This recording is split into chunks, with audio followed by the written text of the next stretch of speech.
Welcome back. Here we are with part 2 of Report 1, picking up right where we left off with the French launch. Just a quick note, I decided to use the camera flash for this segment. Let me know how you like it. The Spanish quickly go for valuable resources, in this case medicine located very close to their HI.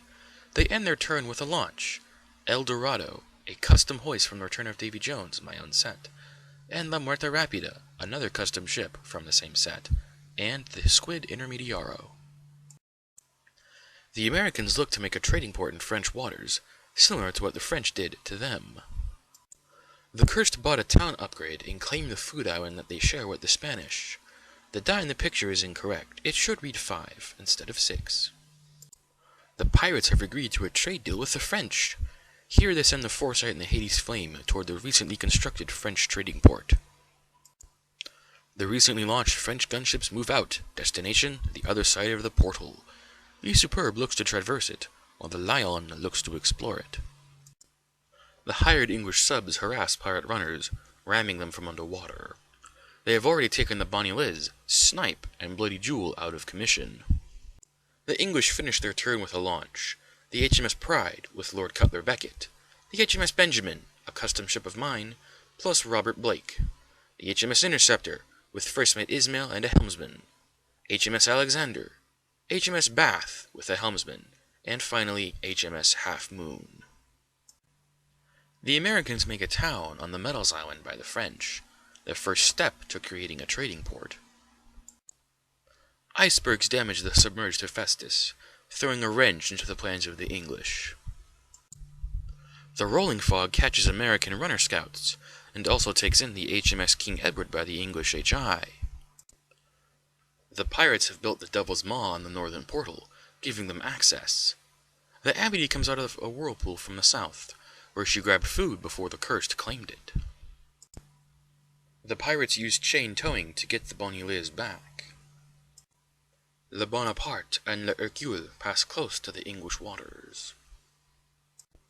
The Rolling Fog causes more logistics problems for the English. Here it has taken in the Dover and the Lady Provost, key runners for the English gold system. The York and Bath pick up lumber from an island, and consider attacking the St. Joan, who has L-range cannon immunity. The Hephaestus and Terror use whirlpools to get away from icebergs.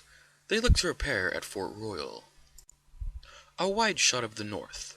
The pirates venture south to trade with the French. Meanwhile, the English have plans for expansion.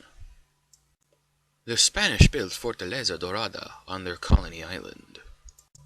The Rolling Fog is proving to be quite a pest to the other factions as well. Here it has taken in Le Superbe and Le Charlemagne. In the background, the Lion explores the portal for the French. The Americans have finished construction of their trading port, which was built with the exclusive purpose of trading with the French. The Philadelphia docks at the same island as the York, and considers taking the St. Joan. A long shot of the south.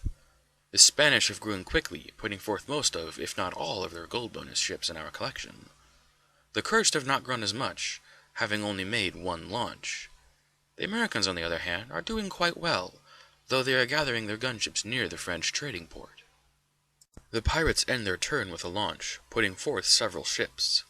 The Smiling Jim, the Scepter, the Mermaid, the Zephyr, the Rover, the Ranger with Hammersmith, Oarsman, and Firepot, and finally the sub-hunting Prussian Crown with Captain, Helmsman, Fireshot, and Doubleshot.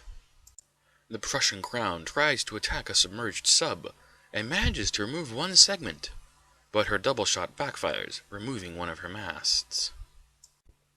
On top of their English worries, icebergs cause problems for the small pirate ships. The HMS Benjamin and HMS Half Moon pass close to the Bonaparte and Hercule, but no shots are fired. The French build St. Pierre on the portal, giving them access as well. The Philadelphia uses her ability to snag the St. Joan and bring her back to the American HI. However, in an act of good faith and friendship, the Americans offer to return her. American gold runners and gold gatherers look for unclaimed islands to draw from. The yellow marker is a Spanish town, and the Americans dare not anger them. Yet. or possibly ever, for at the end of their turn the Spanish put forth a loaded El Cruzado, with Joaquin Vega, Captain Alrico Castro, Luis Zuan, Nemesio Diaz, Duke Marcos Vaccaro, and a helmsman. With the house rules implemented, it will take a whopping 5 hits in the same shoot to eliminate one of her masts. The pirates try to rescue the Bloody Jewel, and implement a swarm ram to attack the King Edward. The Jewel has a small fortune in gold on her, which is essential to the pirates' survival. The French finish their turn with a launch. The Gaul, with a captain, helmsman, firepot specialist, fire shot equipment, and oarsmen. The English also finish their turn with a launch, putting forth the HMS Dauntless, with Lord Thomas Gunn, Governor Lynch, a helmsman, a firepot specialist, a shipwright, and an oarsman. French gunships have gathered around islands claimed by the Spanish. The Cruzado goes to investigate, and deter if necessary. The Spanish gold system is working to peak perfection.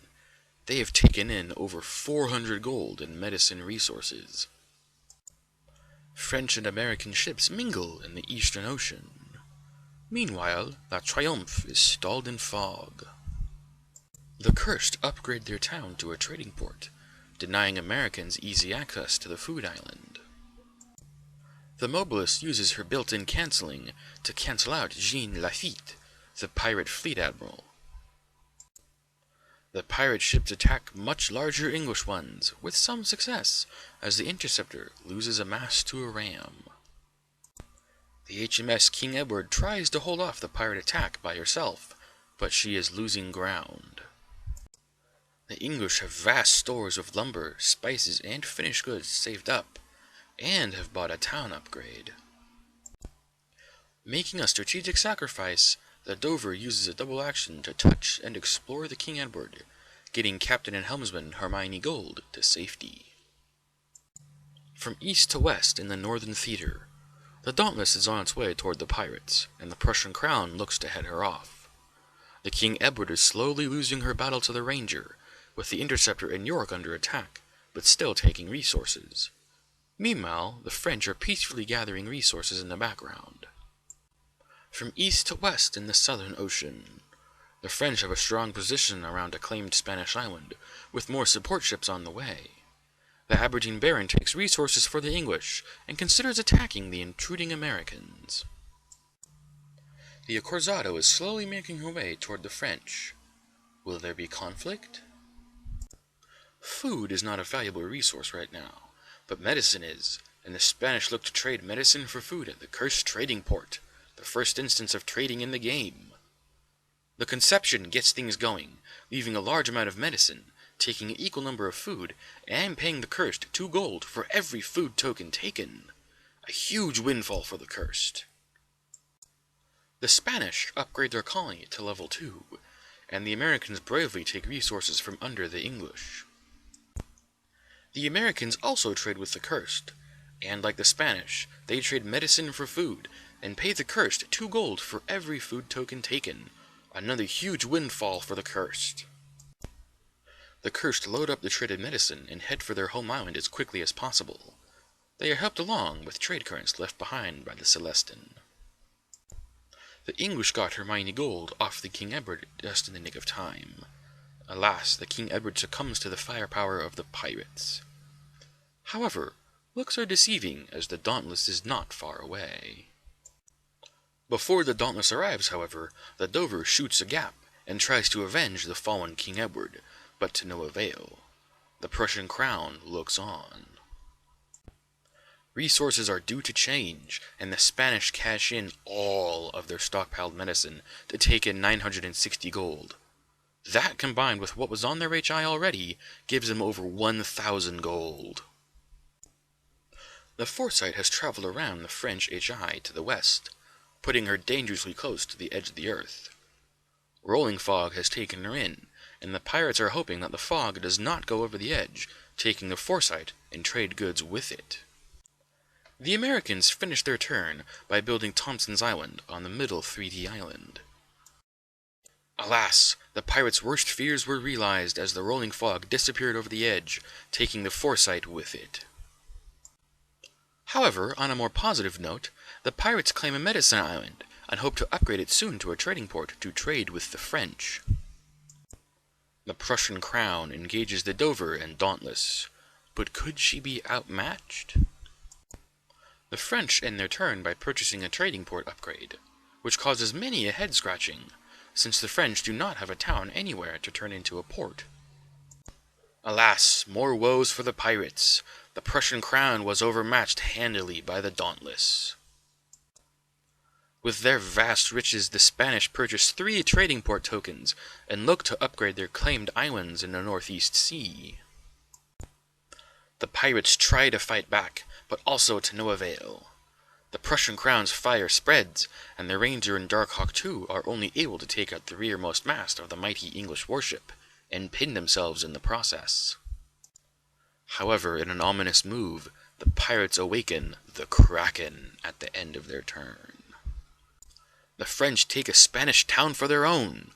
The Gaul used her escort ability to raid the town, which succeeded, giving control of the island to the French. Now their purchase of a trading port token makes sense. However, will this move enrage the Spanish and cause war? Just in case conflict does break out, the French make a strong launch at the end of their turn, putting forth 3 ships. La Magnifique, with Capitaine Ariciel, Le Noir, a helmsman, and 3 sacrificial oarsmen. The Grand Temple, with Katsura-chan, Shipping Sai, Kian Ni, and a helmsman. The Sabre, with Capitaine Arisieux, Captain Nemo, a helmsman, and a cannoneer. The English cashed in all of their valuable saved-up resources and went on a mega launch. HMS Walpole, HMS Wycliffe, HMS Guy Fawkes, HMS Nautilus, and HMS Bolingbroke, each with a captain, helmsman, and firepot specialist. The first of their investment ships, the HMS Dreadnought, with Carbon Charlie. The HMS London, with a captain, helmsman, firepot specialist, and cannoneer. The HMS Leicester, with Admiral Walter Balthazar, a custom same-action twice crew. Admiral James Norrington, a helmsman and a shipwright. The Bombardier, with a captain, helmsman, and firepot specialist. The HMS Gallows, with a captain, helmsman, Chancellor Lawrence, and an oarsman. The HMS Apollo, with a captain, helmsman, Sir Christopher Mings, and a shipwright. And finally, the Maui's Fishhook, with Admiral Morgan, Commander Temple, a captain, and a helmsman. That wraps up this report number 1. Resources are set to change, and who knows what conflict could arise. Stay tuned for report 2, hopefully coming soon.